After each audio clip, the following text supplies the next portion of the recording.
Kviečiu atsistot, ateit galbūt į priekį, arčiau atsisės, nes netiek jau mūsų daug, bus jaukiau.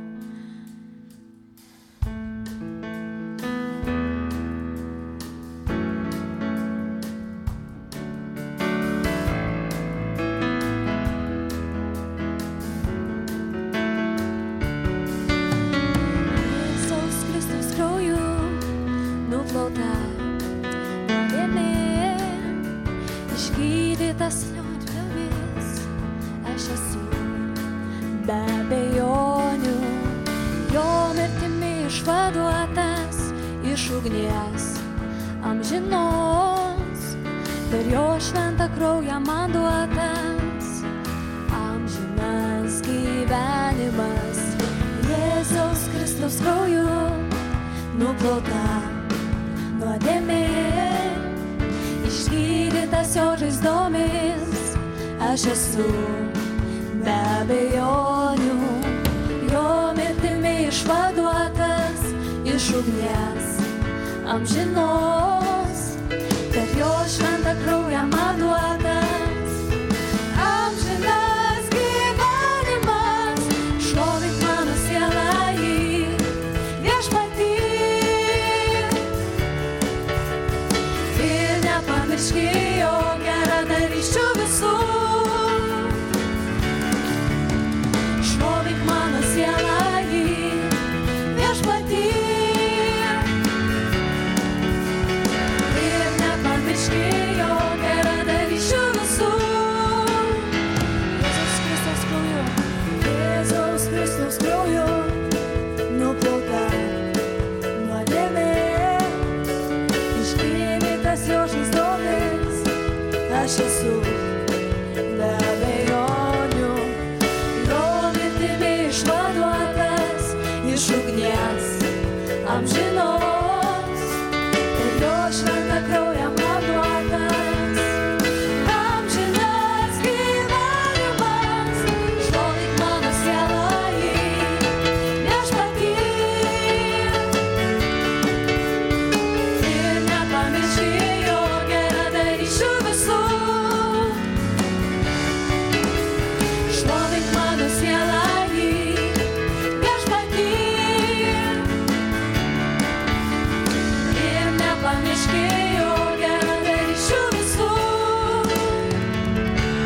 Šlovinkite viešpatį, šlovink viešpatį, mano siela, šlovinkite viešpatį, šlovink viešpatį, mano siela, šlovinkite viešpatį, šlovink viešpatį, mano siela, šlovinkite viešpatį, šlovink viešpatį, mano siela, šlovinkite viešpatį, šlovink viešpatį, mano siela, šlovinkite viešpatį, šlovink viešpatį, mano siela, šlovink mano sielą jį, viešpatį,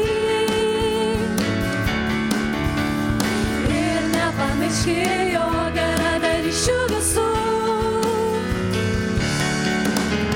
Šlovink mano sielą jį, viešpatį, o viešpatį, ir nepamirški jo geradarysčių visų.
atneškime jam savo širdis ir išaukštinkime jį drauge.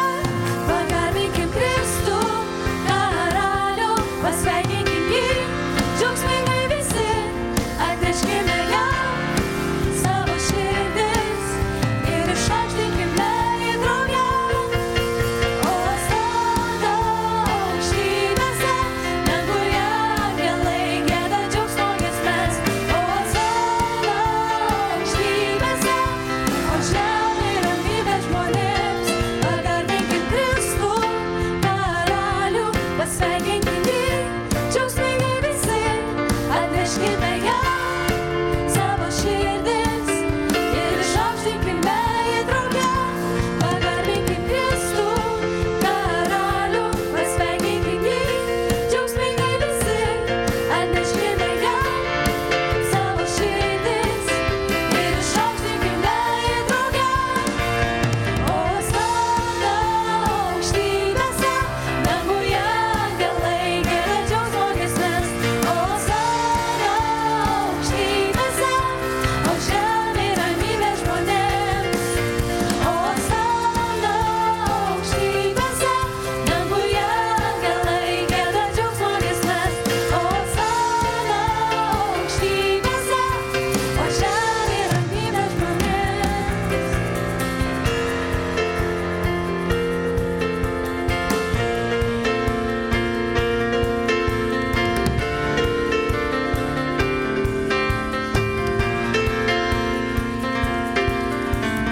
Osana, Osana, Osana,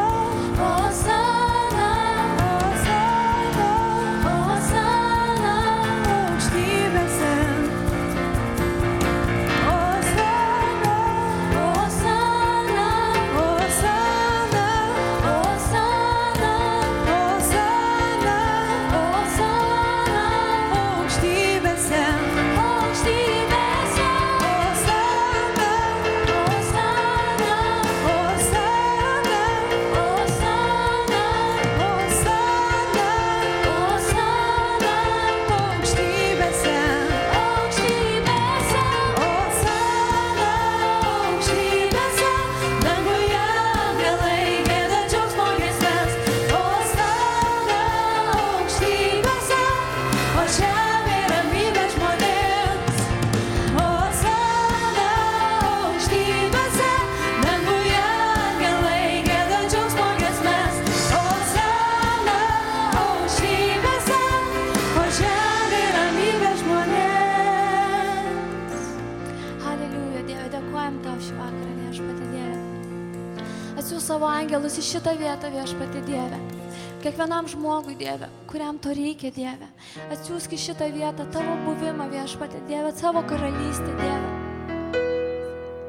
Kad mes iš tiesų Tave pajustumėm, Dieve, kad mes Tave pamatytumėm ir išgirstumėm, nes Tu esi gyvas čia, šiandien ir tarpe mūsų, Dieve. Mes dėkojam už tai, kad atėjai į šitą pasaulį, Dieve. Ir nuo to pasikeitė viskas, Dieve. Tu visą pakeitei, Viešpatie Dieve. Pradedant kiekvieno atskirų žmogum, Dieve, tiek pabaigiant visų pasaulio apskritai, Dieve. Dėkojam už šitą nuostabią malonę, Dieve. Šitą nuostabią malonę, Dieve.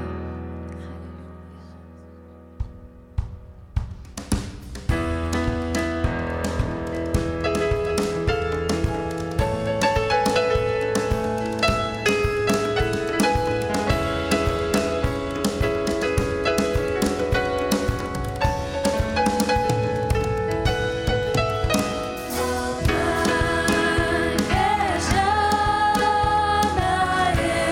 ir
Labas vakaras bažnyčia ir manau turim tikrai nuostabų laiką pasimelsti ir atnešti savo poreikius, gal kas turit kažką širdį tiesiog viešpačiui, nes tikrai mūsų nuostabų šlovintojai mus priveda prie to, kad mes galim tiesiog kreiptis į paprastą maldą. Taip kad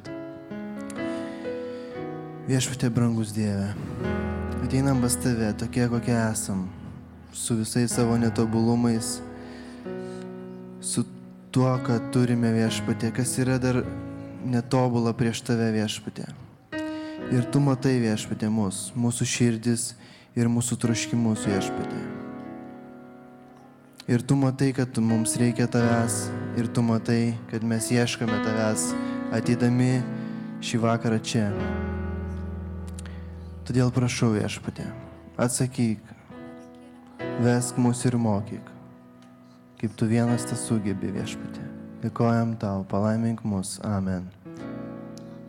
Ir ačiū Dievui šitą nuostabų vakarą ir manęs paprašė, sako, ar gali kažką dėl paaukojimų pakalbėti. Ir man pirma mintis kilo, ketvirtadienis taigi ketvirtadienis. O ketvirtadienį ateina žmonės tokie, kurių nereikia raginti aukoti. Nes ir man tas patinka iš tikrųjų, kad ketvirtadienis yra laikas, kada nereikia raginti žmonių aukoti. Ir aišku, galbūt ir sekmadienį, kai kurių nereikia, jie patys tiesiog trokšta, bėga ir aukoja. Tai aš tik noriu pasakyti, kad aukojimas ar auka, kurią mes atnešame, tai yra tikėjimo ir pasitikėjimo išraiška.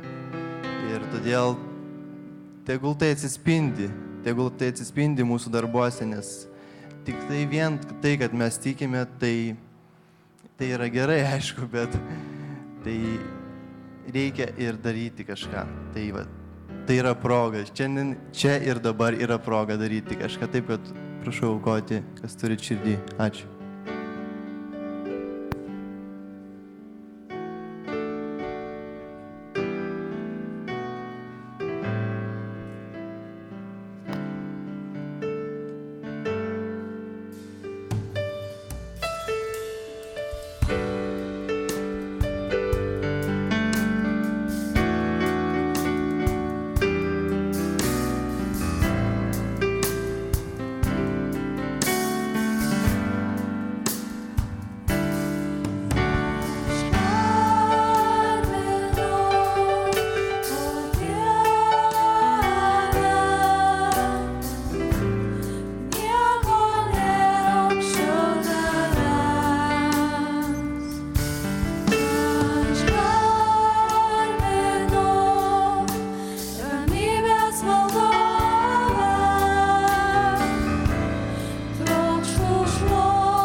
prisėsti.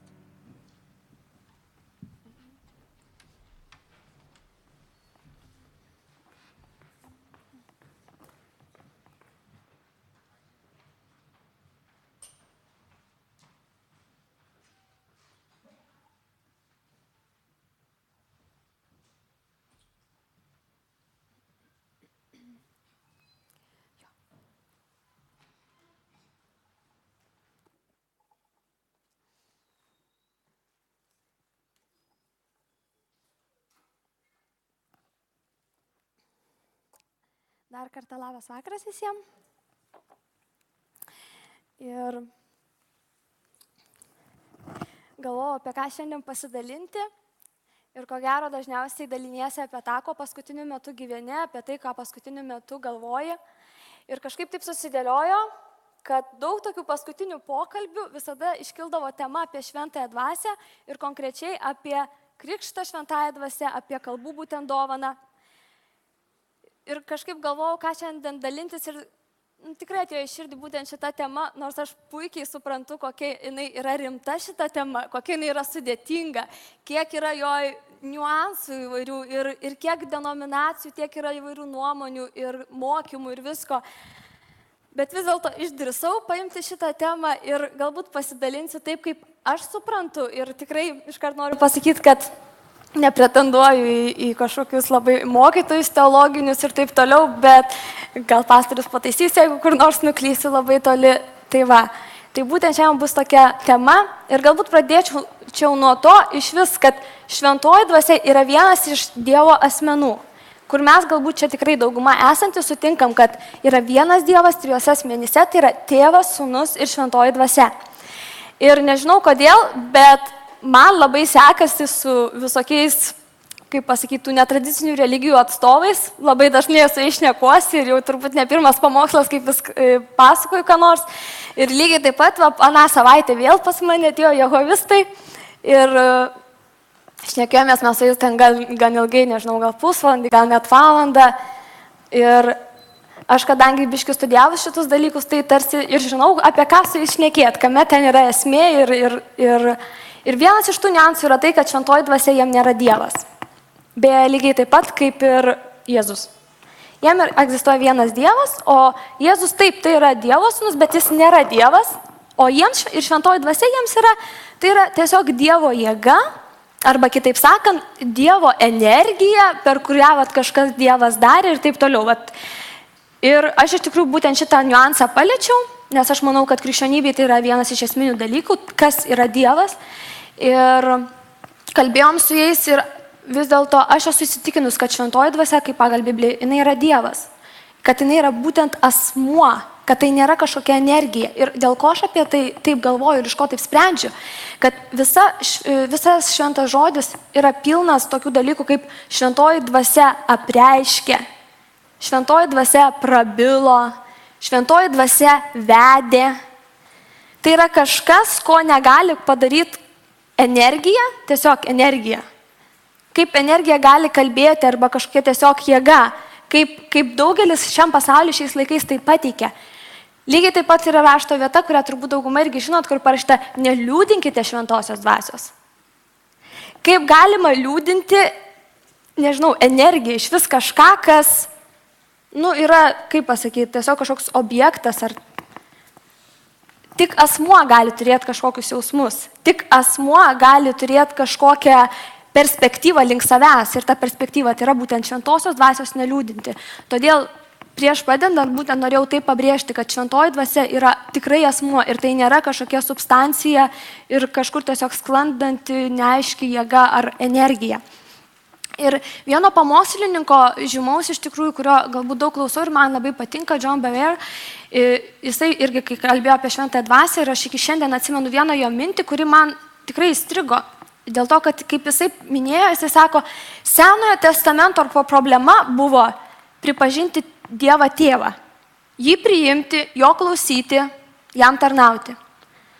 Naujajam testamente daugiausia prašoma apie sūnų, tai yra tą antrąjį asmenį ir eina esmė, kaip nešama žinia apie jį, apie jo mirtį, apie jo prisikėlimą ir kad reikia jį priimti, jam tarnauti, juo patikėti. Ir va tas vienas niuansas, ką jis toliau tęsė, jis sako, nu, šiais laikais mums didelė dalim yra problema pripažinti būtent šventąją dvasią. tą trečiąją asmenį. Suvokti, kokia tai yra didžiulė jėga ir kad tai yra, kaip ir Jėzus pasakė, jums geriau, kad aš išeičiau, nes aš jums atsiųsiu guodėją šventąją dvasią. Kad šventoji dvasia nėra kažkokia silpnesnė, kad jinai apskritai, kad tai yra labai svarbu mūsų gyvenime. Ir būtent tai, ką šiandien aš kalbėsiu, kad tai šventoji dvasia ir krikštas šventąja dvasia, man atrodo, jisai labai yra susijęs būtent su kitų kalbų meldimusi. Ir šita tema man aktuali yra tuo, kad, kaip minėjau, su daug ko šneku ir labai paplitęs netgi tarp krikščionių toksai požiūris, kad meldimasis kalbomis jisai yra tiesiog, tai yra viena iš dovanų, jinai yra, jeigu Dievas norės, Dievas man duos, Dievas man suteiks ir man tada bus gerai, bet jeigu man Dievas jos neduoda, reiškia, man jos nereikia ir irgi yra viskas gerai. Ir iš esmės man toks požiūris, jisai, kaip pasakyti, toks, uždega kažką manyje, dėl to, kad aš galvoju, kad taip gali ko gero sakyti tik tai tas žmogus, kuris pats nesimeldžia kalbom. Nes žmogus, kuris meldžiasi kalbomis, kaip aš dažnai sakau tokiam žmonėm, jeigu man dabar kažkas paimtų tai iš manęs, aš kaip be rankų jaučiausi.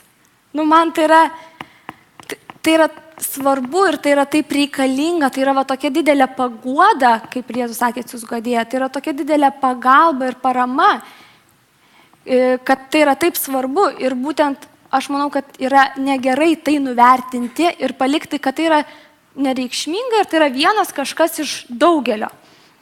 Ir didelė dalim, kai taip žmonės sako, kad tai yra nesvarbu, jeigu Dievas norės, tas duos, man primena taip pat vieną iš patalių, kurią daugumą turbūt žinot, kur parašyta, kad nemėtykit perlų kiaulėm. Ir aš nesakau, kad žmonės, kurie, kaip pasakyti, nenori arba nesureikšmina būtent tų meldimosi kalbomis, kad jie yra kaip kiaulės, bet aš turiu omeny, kad tai yra, kad Dievo principas yra toks, kad jis neduoda to, kas yra labai brangu, kas yra labai vertinga. Jis neduoda tam, kas to nenori, nesiekia ir galbūt nemokės su tuo ir nežinos, kaip su tuo elgtis. Už tai mes turim būti tokioj pozicijoje, kad mes to norim, mes to prašom ir mes esam suinteresuoti šitoj srity. Nes Dievas tikrai nepatikės. Dievas nepatikės tokių brangių dalykų tiesiog bet kam. Ir kaip ir minėjau, kadangi yra labai daug denominacijų, yra labai daug visko, yra įvairiai įsivaizduojama, kaip iš vis ta šventoji dvasia ateina pas žmogų. Pirmas ir toksai galbūt paprasčiausias aiškinimas, kurį aš esu girdėjus, tai yra sakoma, kad tu iškart gimsti ir tu esi jau pilnas šventosios dvasios. Ir tuo remiamasi būtent pagal pradžios 2 skyriaus 7 eilutė, kur sakoma, ir viešpats Dievas padarė žmogų žemės dulkių ir įkvėpė jo šnervės gyvybės kvapą. Taip žmogus tapo gyva siela. Ir daug žmonių, jie galvoja, kad tai iš esmės, Dievas sukūrė žmogų iš dulkių, kaip parašyta, įkvėpė, tai mes iš esmės visi esam jau su šventąja dvasia ir kažkaip daugiau nieko labai ir nereikia. Kitas teigimas, kurį kai kurie taip pat sako, tai yra, kad mes esame pripildomi šventąja dvasia, kada mes įtikim. Ir kuo galima šitą teiginį paremti ir kaip kai kurie remia, tai galima panaudoti Jono 20 skyriaus nuo 22 eilutės.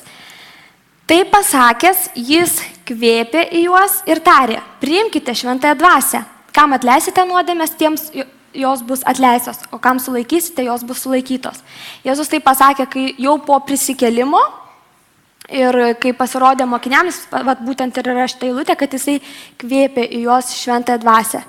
Ir būtent mokiniai, tada jie pamatė prisikėlusi Jėzų, taigi galima tam tikrą prasme teikti, kad tai jiem buvo tarsi įtikėjimo momentas, nes kokia yra mūsų evangelija. Ką mes skaitom, kad įtikim? Įtikim Jėzaus auka, kad jisai mirė ant kryžiaus, prisimdamas mūsų nuodėmes ir prisikėlė, nes tame slypi viltis.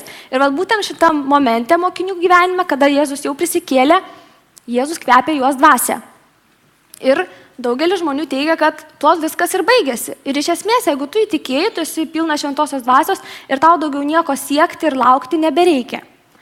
Trečias variantas, kuris yra vienas iš pagrindinių doktrinų Lietuvoje vyraujančioje religijoje, tai yra katalikų būtent doktrinoje, tai yra teigiama, kad šventąja dvasia žmogus yra pripildomas, kai jis yra pakrikštijamas.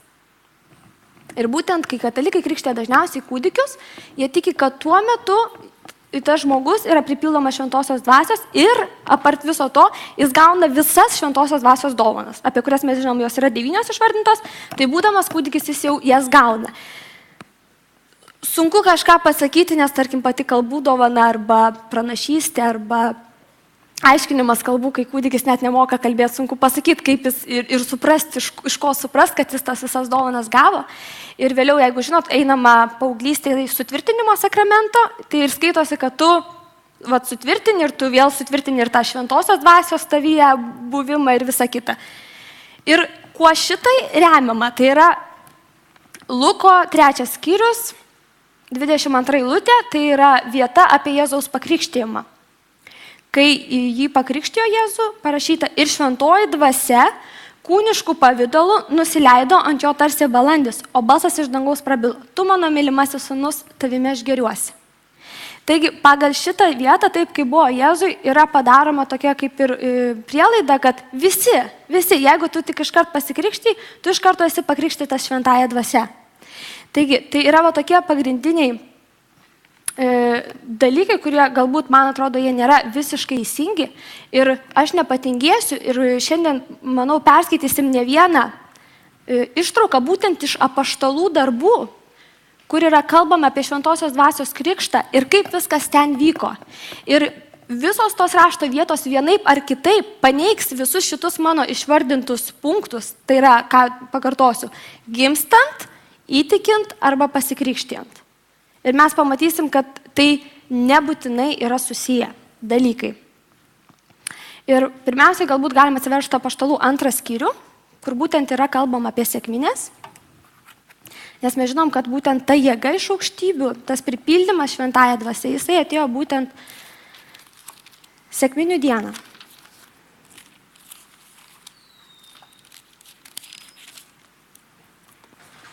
Visų pirma, kas yra sekminės?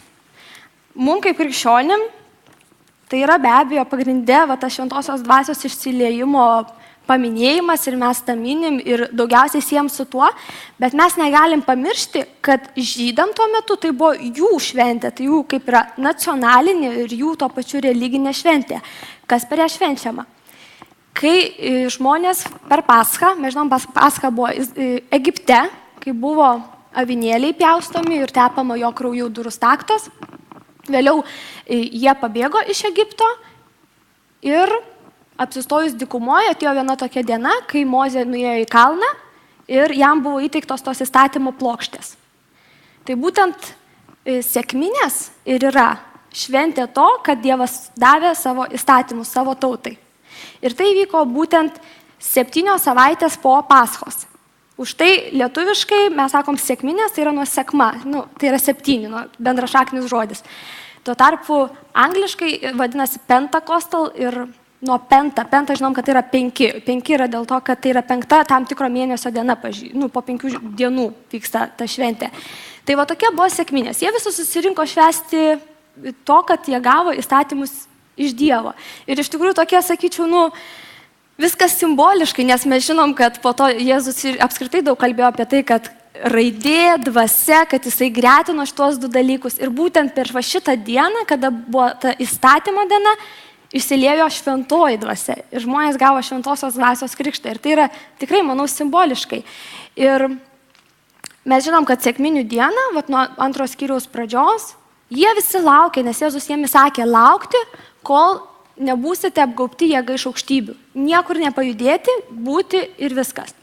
Ir būtent sekminių diena, jie aišku nežinojo, kada ta galbūt diena ateis, bet būtent tą dieną nusileido ir nuo 6 eilutės kilus didžiuliam ūžesiui subėgo daugybė žmonių, nes kas įvyko 4 skyriuje, 4 eilutėje, visi pasidarė pilni šventosios dvasios ir pradėjo kalbėti kitomis kalbomis, kaip dvasia jiems davė prabilti. Jeruzalėje gyveno žydų ir dievobaimingų žmonių iš visų tautų po dangumi. Kilus tam ūžesiui subėgo daugybė žmonių, jie buvo priblokšti, kiekvienas girdėdamas savo kalbą juos kalbant, lyg lesavi ir nustebę, jie vienas kitam kalbėjo. Argi štai šitie kalbantis nėra galilėjiečiai, tai kaipgi mes kiekvienas juos girdime savo gimtają kalbą? Mes, partai, medai, elamitai, Mesopotamijos, Judėjos ir Kapadokijos, Ponto ir Azijos, Frygijos ir Pamfilijos, Egipto bei Libijos pakraščio ties Kirėnė gyventojai, ateiviai romiečiai, žydai, prozelitai, kretiečiai ir arabai, girdime juos skelbiant didingus Dievo darbus savo kalbomis. Ir būtent tai, kad nužengė šventoji dvasia, jie tapo kupini šventosios dvasios ir jie pradėjo melstis kitomis kalbomis. Ir toliau mes nagrinėsim kitas vietas iš apaštalų darbų, kur mes matysim, kad tai yra tiesiog vienas po kito sekantis dalykai, kaip pasakyti. Ir jeigu galim dabar atsiversti toliau, apaštalų darbų 8 skyrių.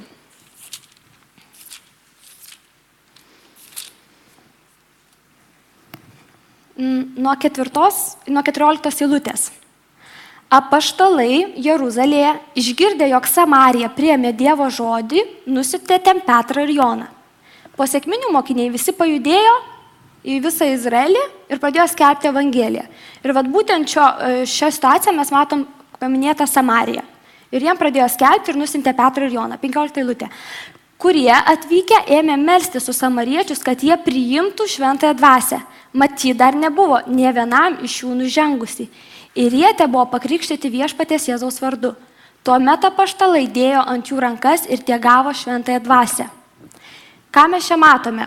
Visų pirma, jie patikėjo ir Petras su Jonu buvo siųsti pas juos tada, kada jau jie buvo patikėję, bet jie nebuvo gavę šventosios dvasios. Kitas dalykas, jie buvo pakrikštyti Viešpaties Jėzaus Kristaus vardu, bet, kaip paminėta, jie neturėjo šventosios dvasios. Ir būtent tik tai atvykus mokiniam, kada uždėjo rankas, kad jie gautų šventąją dvasią, dėjo, gavo. Ir iš to mes, kaip ir sakiau, galim matyti, kad tie punktai, kuriuos aš minėjau, kad jie nepasitvirtina. Nes galų gale iš vis pats tas faktas, kad Jėzus išeidamas, jisai pasakė, kad laukite, kad jūs pripildytų jėga, kad ant jūsų nužengtų šventoji dvasia, jau vien tai rodo, kad tai nėra galutinis taškas, kad mes įtikim ir tiesiog viskas. Dėl to, kad mokiniai jie buvo su juo, jie tikėjo jį, jie iš vis gyvą matė. Ten, tarp prasme, net kaip tu, kai matai, tau ir tikėjimo iš tikrųjų nereikia. Bet to neužteko ir jie turėjo laukti. Tai reiškia, kad ir mes, aš manau, kad tikrai mes kaip įtikim, mus tikrai veda šventoji dvasia. Mums šventoji iš vis įtikėti be šventosios dvasios yra neįmanoma. Mes be šventosios dvasios net nesuvoksim, kad mes nusidėję, nes pasikalbi su žmonėm pasaulyje, jie sako, aš nenuodėmingas. Kiek yra žmonių, kurie sako, aš nei vienos nuodėmės pasaulyje gyvenime nesu padaręs. Nes jeigu šventoji dvasia pati nepriveda prie tos atgailos, tai iš vis tada nėra kur toliau pajudėti. Taigi taip, aš sutinku, mes tam tikrą prasme turim tą šventąją dvasią ir kaip Jėzus sako, kvėpia į juos. Mes skaitom žodį, mes suprantam, nes aš sutikus daug intelektualių žmonių, kurie sako, Biblija turi būti kiekvienuose namuose. Bibliją turi perskaityti kiekvienas ten protingas išsilavinęs ar bet koks ten kažkoks intelektualus žmogus. Bet kiek jie visi bandė, iš tikrųjų nepažįstu nei vieno, kuris pabaigtų. Nes be šventosios dvasios ją skaityti, tai čia šitiek lapų, tiek istorijos, tiek skaičių, vardų, visko. Tai be abejo, tik su šventąja dvasia mes įtikėjau, jau galim kažkokius žingsnius toliau judėti. Bet ką ir šiandien aš akcentuoju, tai nėra pabaiga, tai nėra visiškai, ką mes galim turėti. Ir paėję porą skyrių į priekį 10 apaštalų darbų.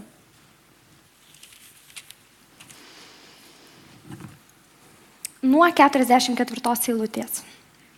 Vėlgi, Petras yra pas pagonis ir skelbia Evangeliją. Petrui dar tebekalbant šiuos dalykus, šventoji dvasia nužengė ant visų, kurie klausėsi žodžio. Su Petru atvykę žydų kilmės tikintieji labai stebėjosi, kad ir pagonims buvo išlieta šventosios dvasios dovana. Jie girdėjo juos kalbant kalbomis ir aukštinant Dievą. Tuomet Petras tarė, ar kas galėtų uždrausti pakrikštyti juos vandeniu šiems, kurie kaip ir mes gavo šventąją dvasią? Ir jis liepė juos krikštyti Viešpaties vardu.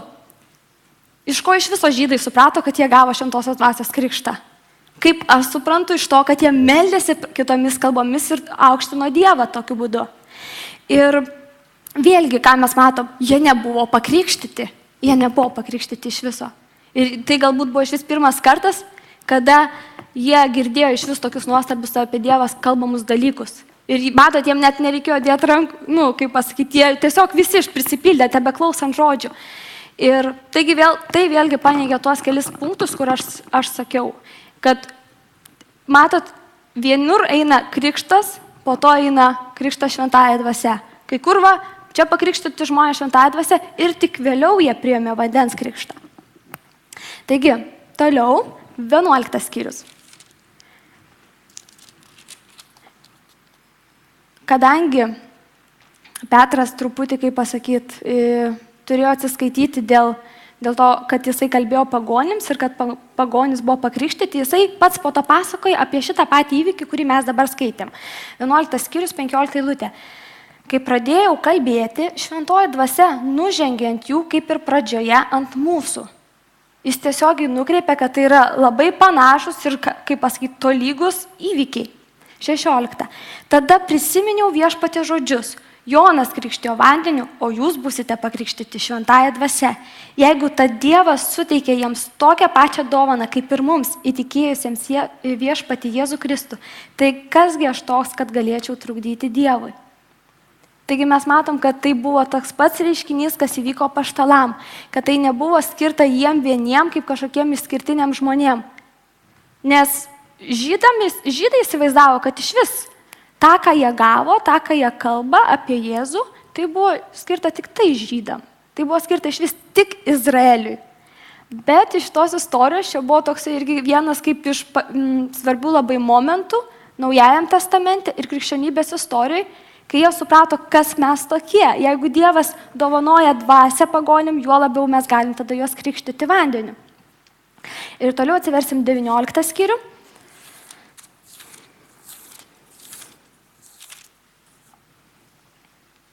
Nuo pirmos eilutės. Apolui būnant Korinte, Paulius, perėjęs aukštutinės sritis, atvyko į Efezą. Užtikęs ten kelis mokinius. Turėkime omeny, tai jau buvo mokiniai. Tai jau nebuvo iš vis naujatikiai ir Evangelijos negirdėję žmonės. Antra eilutė paklausė, ar įtikėję gavote šventąją dvasią? Jie atsakė, mes negirdėjome, kad yra šventoji dvasia. Tai vėlgi tas momentas, kur aš minėjau, kad tai, kad tu įtiki ir tuo viskas baigta, šitą eilutę rodo, kad ne. Dėl to, kad pats Paulius jų paklausė, ar jūs jau tarsi užbaigta, ar jūs jau priėmėt tą žingsnį.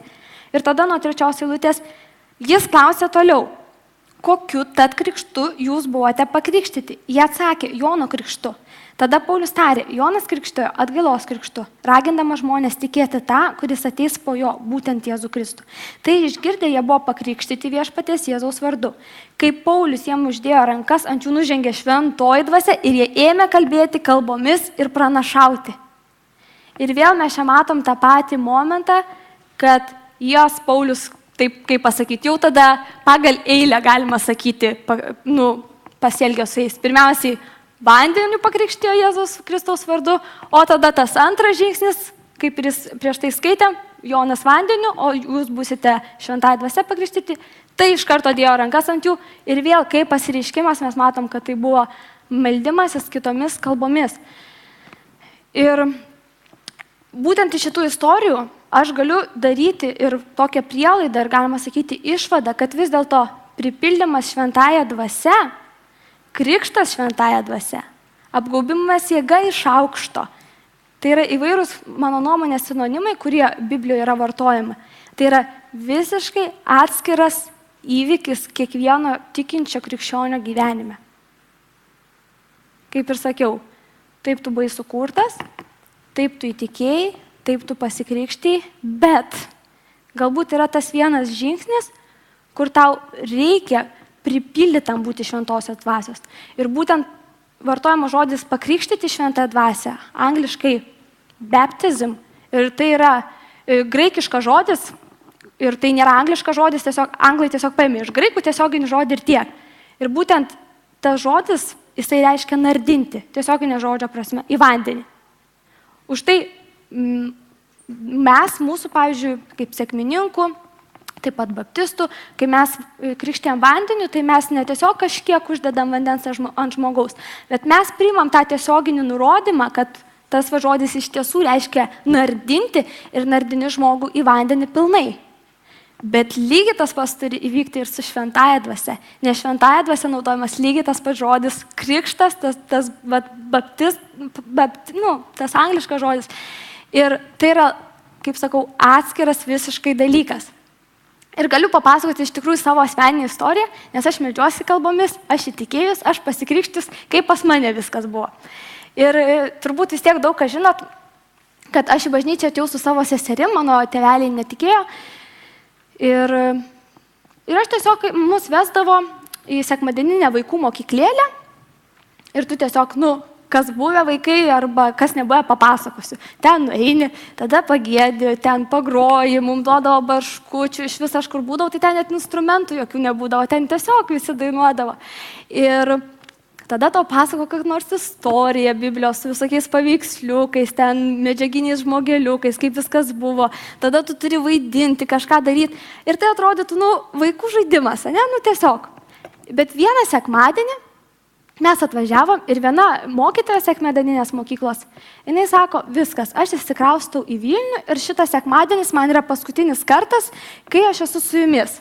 Ir jinai sako, aš išvažiuodama noriu už jūs pasimelsti ir jūs palaiminti. Ir bent jau kaip aš atsimenu, nes aš net nežinau iš tikrųjų, kiek man metų buvo, bet aš spėju gal nuo 8, gal 10, kažkas tokio tarpio, tikrai iki 10 metų. Ir vienu žodžiu, jinai visiškai paprastai, tiesiog už visus vaikus dėjo taip rankas ir meldėsi už visus. Ir kai jinai už mane meldėsi, tiesiog pradėjo mano lūpos kažką kalbėti. Tiesiog kažkas iš vidaus ir tai buvo visiškai nevalinga, tai buvo visiškai neplanuota ir nenori, tiesiog tai įvyko. Ir aš atsimenu, stovėjau ir žinokit, aš įsivaizdavau, kad aš tiesiog kartoju tą, ką jinai sakė. Aš buvau vaikas, aš nesupratau, ką jinai šneka, aš nesupratau, ką aš šneku ir aš padariau teoriją, kad čia žodžiu aš tiesiog kartoju, ką jinai girdi. Ir vienu žodžiu aš buvau maža ir melsdavausi, viskas buvo gerai. Po to aš pas vieną žmogų klausiu. Sakau, o tai jeigu tiesiog kartoji, ką kitas žmogus sako, sakau, tai ar čia skaitosi, kad tu meldiesi kalbom ar ne? Jis sako, ne, nesiskaito, ne. Ir vienu žodžiu, aš buvau visai vaikas, bet aš tiesiog taip paklausiau, aš nesakiau, kad čia aš. Ir man, žinokit, man buvo toks pergyvenimas ir aš taip sunerimau, aš galvoju, tai viskas, tai aš iš tikrųjų nesimeldžiu kalbomis. Ir aš taip kažkaip nuolatos taip įsivaizdavau. Kol vis dėlto vėliau aš supratau, kad aš meldžiuosi kalbomis, tiesiog iš to vaikiškumo aš įsivaizdavau, kad aš kartoju, kas buvo pasakyta. Ir, ką noriu pasakyti, tokių metų aš nebuvau pasikrikštis. Vandens krikšto aš turiu omeny. Ir aš pasikrikštijau vėliau. Irgi buvau dar, kaip pasakyti, maža vaikas, bet tai pasikrikštijau vėliau. Ir galima sakyti, žiūrėtum į tą vaiką 8 metų, ar tu iš vis galvotum, kad jis įtikėjęs. Ta prasme, aš pati nežinau, ar aš buvau įtikėjus 8 metų ir kiek aš supratau, kiek pas mane buvo žinių, suvokimo, supratimo ir pažinimo. Tai apie Jėzaus auką, apie jo prisikėlimą. Tiesiog taip viskas įvyko. Ir už tai aš, ir bent jau mano istorija, tai yra tikrai man paliudimas, kad tas pripildymas šventąja dvasia, jisai įvyko nepaisant visų kitų dalykų. Kur aš tikėjau, aš vaikščiau, aš klausiau, bet aš buvau nepasikrikštijusi. Mano tėvai netgi, žinokit, nebuvo tikintis, nes Dievas šventąją dvasią dalina ne pagal kilmę, ne pagal statusą, ne pagal nieką, kaip nori. Ir vieną tokią istoriją girdėjau, viena moteris, jinai užaugo tikinčioje šeimoje ir ten jau iš kartos į kartą tikintieji visi. Ir vienu žodžiu, ir jinai niekaip negaudavo šventosios dvasios. Ir sako, mes melsdavom, o jos tėvai pastoriai, ir sako, kažkada net buvo malda, kad gauti šventosios dvasios krikštą, ir sako, kažkoks berniukas, ten, kuris vis iš netikinčios šeimos, ir ten, žodžiu, kažkaip neaišku, žodžiu, jisai gavo, o jinai ne. Ir jie sako, man toks tiesiog, kaip taip gali būti, kad kažkas, bet kas, žodžiu, vos negauna, o aš, pastorių vaikas, čia tarnavime, tikinčių namuose, ir aš negavau. Ir vienu žodžiu, ir po to gavosi taip, kad kažkada vėliau į susirinkimą atėjo moteris ir jinai paprašė, aš noriu gauti šventosios dvasios krikštą. Ir vienu žodžiu, jinai pati dėjo ant tos moters rankas ir meldėsi su visais, su kitais. Ir sako, aš taip norėjau, kad jinai gautų, sako, aš taip karštai meldžiausi, kad ir jinai gavo ir aš gavau, žodžiu. Viskas kartu įvyko. Tai va, tai šventoji dvasia tai yra tiesiog, jinai niekada neatsižvelgs į asmenį. Ir tai tiesiog įvyks ir kaip sakau, tai yra, man tai yra labai svarbus įvykis. Mano gyvenime, mano asmeninės sėkminės, man yra labai svarbus momentas. Ir aš galbūt, sakau, buvau per maža, kad aš galėčiau įvertinti, kaip yra prieš ir kaip yra po to, kaip pasakyčiau, kaip man buvo tarnavimas, kaip man buvo gyvenimas. Nes man atrodo, kad tiesiog aš jau visada jaučiu tą Dievo buvimą tiesiog taip arti, taip šalia ir atrodo visas Dievo žodis yra man toksai gyvas ir visas mano gyvenimas ir kaip Dievas gali kalbėti tiesiog tau į širdį. Ir tai va, tai šituo atveju aš jums negaliu labai daug ko padėti ir pasakyti, kaip ten labai kardinaliai skiriasi ar kažkaip. Gal kad nors pastoris papasakos arba kiti žmonės, kurie įtikėjo galbūt jau vėliau. Ir šiaip iš esmės aš įskirčiau, kad ta kalbų dovana, jinai, galima sakyti, turi tokias kaip ir 3 funkcijas ir kam jinai gali būti skirta, tai yra tokie 3 dalykai. Tai gali būti ženklas netikintiems, tai gali būti ženklas tikintiems ir tai yra iš esmės tokia asmeninė dovana tau asmeniškai kaip žmogui, kaip tikinčiui. Ženklas netikintiems tai yra kuo puikiausias įvaizdis ir pavyzdys tą, ką mes jau skaitėme Apaštalų 2 skyriui, tai yra kaip apaštalai ten susirinkę gavo šventosios dvasios krikštą ir jie, mes kaip skaitėm, pradėjo kalbėti, o visos tautos, kokios jos ten tik tai bebuvo, sakė, mes girdim savo kalbą juos skelbiant viešpaties darbus. Ir tai buvo ženklas netikintiems, kad tai yra kažkas stebuklas, sako, vyrai galilėjiečiai, tavasme, kur tu žinai, iš kur tas žmogus, kad jis tikrai negali mokėti tiek kalbų ir vienu metu staiga va taip. Tai yra ženklas netikintiems. Ir iš vis yra daug liudijimų ir aš pati asmeniškai girdėjus nemažai istorijų, kaip pavyzdžiui sako, ateina kažkada žinau, kad žmogus netikintis ėjo ir jisai blogai jautėsi ir jisai suprato, kad kažkur pro bažnyčią eina ir jisai nusprendė, aš užeisiu į bažnyčią. Ir jis atsisėdo ten iš vis paskutiniai eilėj, o vien žodžiu šalia moteris jo meldėsi kalbomis ir taip pasirodo, tik aš neatsimenu kokios tautos vienu žodžiu, bet kad jinai meldėsi jam suprantama kalba, nors jinai pati to nesuprato. Ir jam taip tiesiog buvo apreikšta Evangelija, apreikštas Jėzus ir jis įtikėjo. Ir toks buvo paliudijimas. Ir lygiai taip pat žinau tokią istoriją, kaip kažkoksai vienas pamokslininkas ar šiaip tarnautojas, jisai buvo pakviestas į pasaulietinę televizijos laidą, į paprastą tiesiog televiziją, kažkokių klausimų išsakyti savo nuomonę ar ten diskutuoti. Ir jisai sako, jisai sėdėjo ir pajudo viduje troškimą melstis kalbom. Ir jisai sako, aš sėdžiu ir galvoju, kažkokia visiškai nesąmonė, kaip aš dabar ant viso televizoriaus vienu žodžiu, o ten senais laikais, tai žinot, anksčiau nebuvo įrašų, viskas eidavo tiesiogiai. Ir vienu žodžiu, jisai sako, ką aš dabar darysiu. Bet jis nusprendė, kas bus, tas bus. Ir vienu žodžiu, jis pradėjo melstis tom kalbom ir nieko, kažkiek pasibeldė.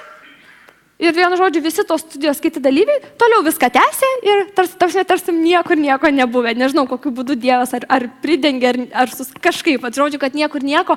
O vėliau buvo kažkokia viena moteris, kuri tą laidą žiūrėjo ir kuriai lygiai taip pat jinai gavo žodį iš Dievo ir jinai tikėjo ir priėmė Kristų. Ir va tokiu būdu tos kalbos buvo panaudotos kaip ženklas netikintiems. Antras punktas, kurį minėjau, buvo ženklas tikintiems. Kaip ir kiekviena apskritai dvasios dovana iš tų 9, jinai daugiausiai, aišku, jinai tarnauja mums asmeniškai kažkiek, bet pagrindinis dalykas yra tarnauti bendruomeniai. Tai yra tarnauti kažkam. Ir kad mes esame kaip tas kūnas, mes skirtingi, bet mes esame visi kartu ir mes reikalingi vienas kitam.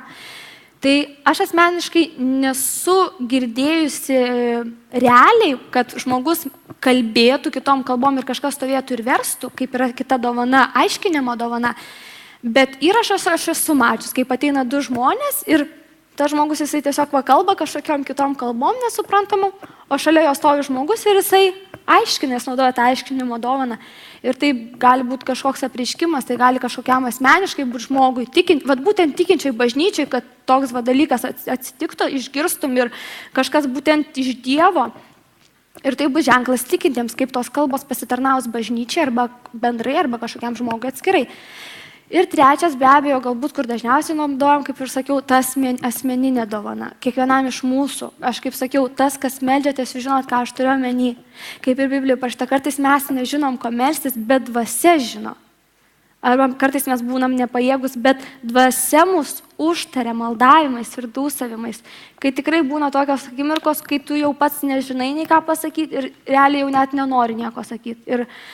Ir tada tai, kad tu esi pakrikštyta šventąja dvasia, tai, kad tu meliesi kalbomim, tai va ta paguoda, vėlgi grįšim prie to pačio, pagalba ir parama gaunasi begalinė. Ir iš esmės, ką jau buvau minėjęs truputį, kad tai nėra skirta kažkam.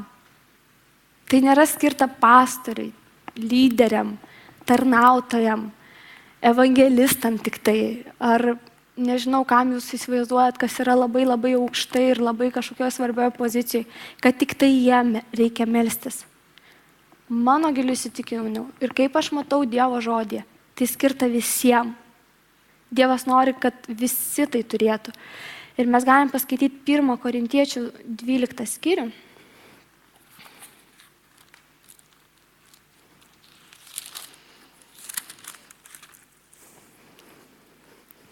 Nuo 28 eilutės. Ir šiuos Dievas paskyrė bažnyčioje. 1 apaštalais, 2 pranašais, 3 mokytojais. Po to stebuklai, paskui išgydymų dovanos, visokia pagalba, vadovavimai, įvairios kalbos. Ir toliau seka klausimai. Ar visi apaštalai, ar visi pranašai, ar visi mokytojai, ar visi stebukladariai, ar visi turi išgydymų dovanas, ar visi kalba kalbomis, ar visi aiškina. Ir jeigu mes sustotumėm ties šitą vietą, mes galvotumėm, ne visi, tai va, kaip gerai. Aš ten kažko neturiu, kažko nemoku, nežinau, ir reiškia, tai ne visi. Ir mes galėtumėm atsipalaiduoti ir galvoti, kad čia viskas normalu ir viskas gerai. Bet paskutinė šitos skyriaus eilutė 31 parašyta. Taigi, karštai trokškite aukštesnių dovanų. Bet čia apaštalas Paulius ir sako, jeigu ne visi, tai dar turi ko siekti, dar turi ko trokšti, dar turi ko norėti. Ir kaip pradžioje atminėjau, Dievas, jeigu tu nenorėsi, Dievas, nežinau, gali ir duoti, gali tau ir dovanot. Bet iš esmės mes turim trokšti, mes turim siekti, mes turime norėti tų dovanų. Bet aišku, yra tikrai daug žmonių ir aš pati asmeniškai esu sutikus, kurie tikrai nori ir kurie tikrai prašo to krikšto šventąja dvasia. Ir sako, bet aš vis tiek kažkaip nepradedu mes šitom kalbom. Ir kai kurie žmonės, tikrai jiem pasidaro kaip ir liūdna, nes jie galvoja, tai ko aš nepadarau, ko aš kažko nesuprantu, ką man dar, kur eit, kaip daryti, ko prašyti, kad vis tiek tą gaučiau. Ir tikrai norėčiau paskatinti vis tiek jūs nenusivilt, jeigu jūs nesimeldžia dar. Tikrai nenusivilkit ir negalvokit, kad jūs čia kažkokie blogi, neverti ar kažkaip. Ne. Mūsų pareiga, Biblijoje parašyta, norėti, prašyti. Mūsų pareiga. Dievo pareiga duoti. Ir mes turim padaryti savo pusę, bet iš Dievo kažko labai pareikalauti irgi vargiai mes galim. Ir tai yra Dievo reikalas, Dievo pažadas ir Dievo atsakomybė. Kaip, per ką ir kur jis tau tai gali suteikti. Tai va, nenusivilkit, bet būtinai troškite. Dėl to, kad taip, kaip ir sakiau, ne tik žydam, kaip Izraelė manė, ne tik kažkokiem tarnautojam, kaip kai kurie mes šiandien galvojam, bet šita dovana yra skirta visiems. Ir pakviesiu šlovintojus ir tikrai noriu jūs paraginti, nepavargti, nenusivilti, eikit ir prašykite tos dovanos.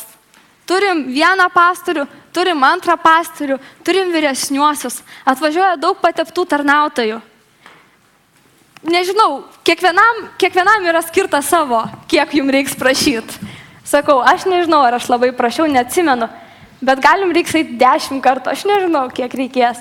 Bet aš jūs noriu šiandien tikrai paraginti to siekti, to trokšti, kad galų gale mes esame iš vis Sekmininkų bažnyčia ir mes esame Sekmininkų sąjungoje, tai iš esmės, kad tą vardą ir pateisinti reikia, o jeigu jūs iš kitos bažnyčios, tai aš vis tiek jūs raginu to norėti, nes aš matau tą Dievo žodį, aš matau, kad tai yra ypatingas įvykis kiekvieno gyvenime ir nesutikau nei vieno žmogaus,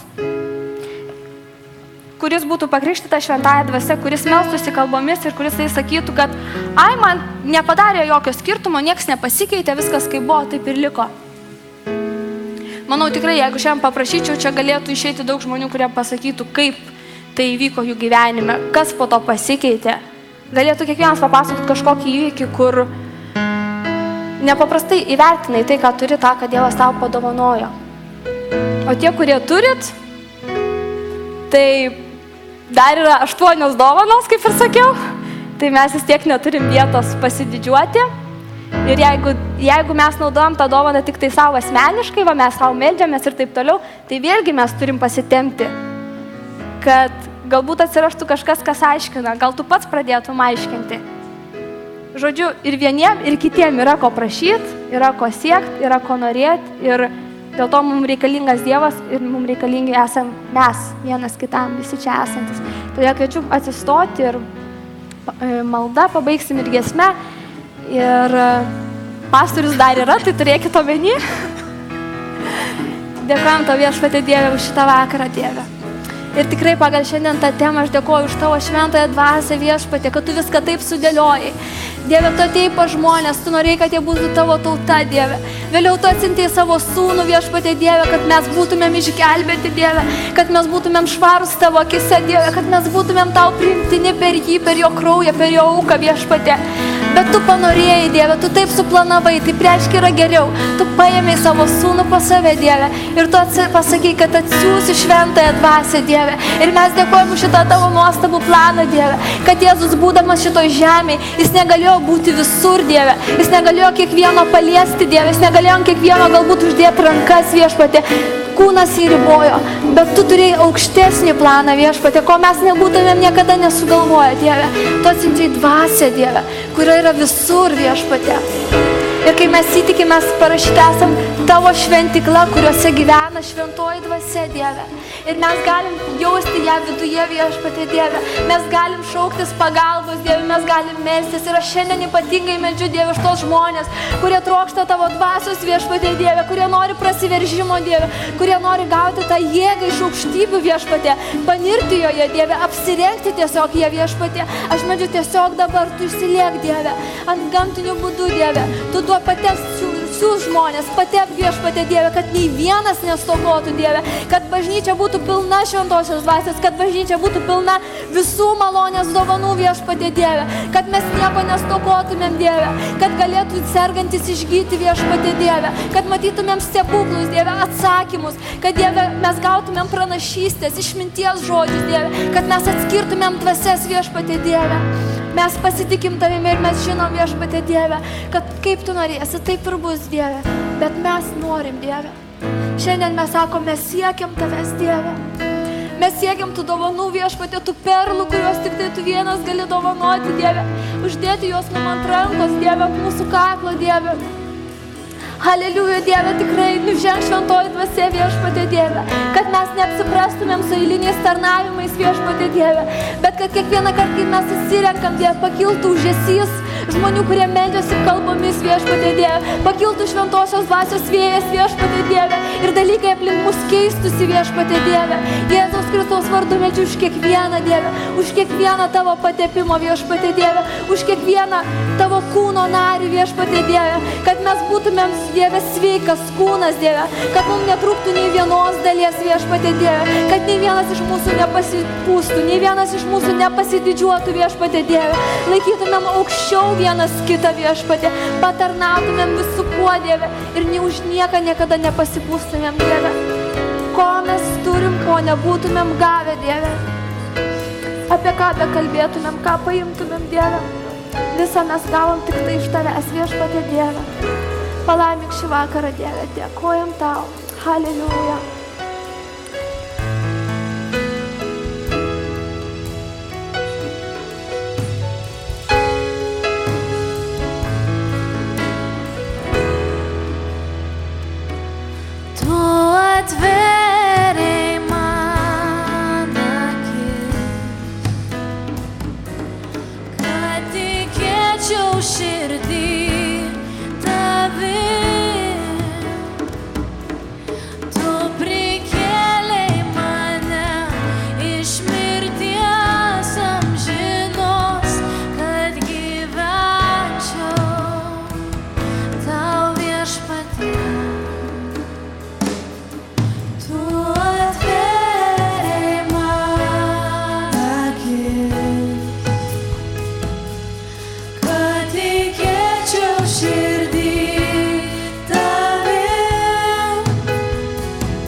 viešpatie.